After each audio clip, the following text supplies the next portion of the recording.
డైరెక్ట్గా చేయనని చెప్పలేదు, కొద్దిగా లేట్ అయింది అని చెప్పాడు. అవును, ఒకవేళ జగన్ గెలిచినా సరే చేయలేకపోయి ఉండేవాడు అంటారా? అంటే ఎటువంటి అపోహలు లేకుండా ఉండాలని ప్రజలకు ముందే ఆయన చెప్పేశారంటారా? అంతే.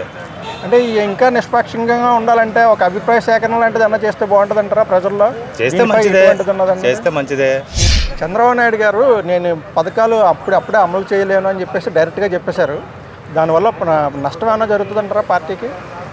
డైరెక్ట్గా చేయనని చెప్పలేదు, కొద్దిగా లేట్ అయింది అని చెప్పాడు. అవును, అంటే దానివల్ల ఏమి ప్రజల్లో వ్యతిరేకత పెద్ద ఏం లేదు, ఆ రాష్ట్రం అప్పుల్లో ఉంది, దానివల్ల పెద్ద ఇబ్బంది ఉండదు. అందరూ అర్థం చేసుకుంటారు. అంటే ఎలా ముందే అదే కాగు చెప్పిన రిపోర్ట్ ప్రకారం దాని ప్రకారం చెప్పాడు, అందువల్ల అది. అంటే ఎటువంటి అపోహలు లేకుండా ఉండాలని ప్రజలకు ముందే ఆయన చెప్పేశారంటారా? అంతే.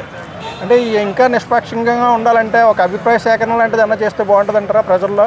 చేస్తే మంచిదే కానీ టైం పట్టింది. కానీ ఈయన చెప్పలేదు, కాకపోతే ఒక సంవత్సరం అటు ఇటుగా ఇస్తారు.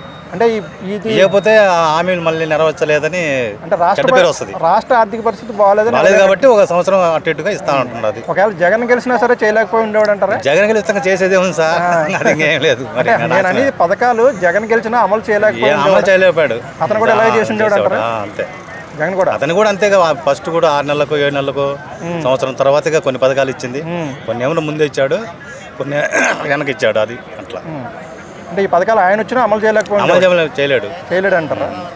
అంటే దీనివల్ల నష్టం ఏం జరగదు అంటారా? నష్టమేం జరగదు. జనాలు అర్థం చేసుకుంటారు, అంత తెలివిగల్లోళ్ళే. ఒకవేళ పథకాలు ఓపెన్ చంద్రబాబు గారు అభివృద్ధి అన్ని చేస్తున్నారు కాబట్టి అది ఇబ్బంది. చంద్రబాబు నాయుడు గారి మీద అయితే కోపం వచ్చే వ్యతిరేకత రాదు.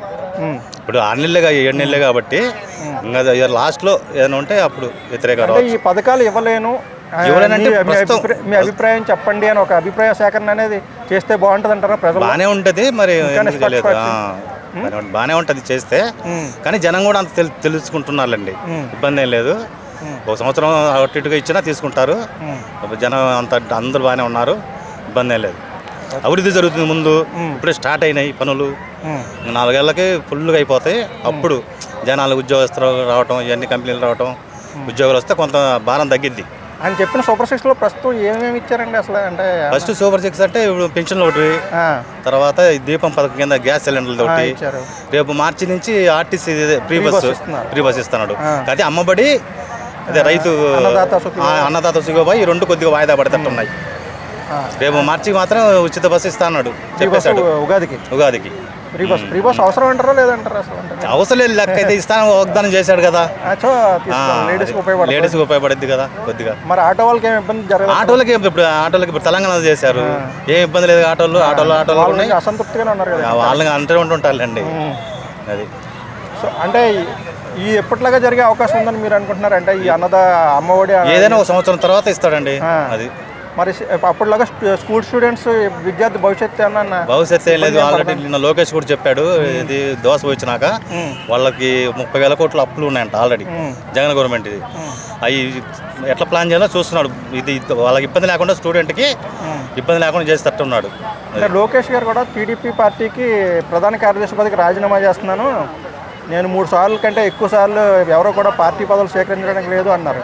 అది ఎలా అనిపించింది మీకు? అంటే ఆయన అంటే 3 అంటే కొత్త వాళ్ళకి అవకాశం ఇవ్వడానికి అది చెప్పి ఉంటాడు.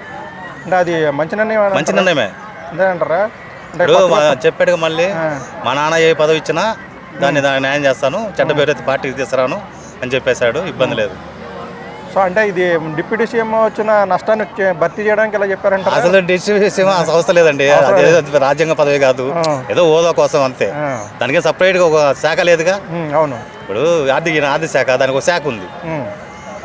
డిప్యూటీ సీఎం దానికి ఒక శాఖ లేదు, దానికి ఏదైనా అవసరం లేదు.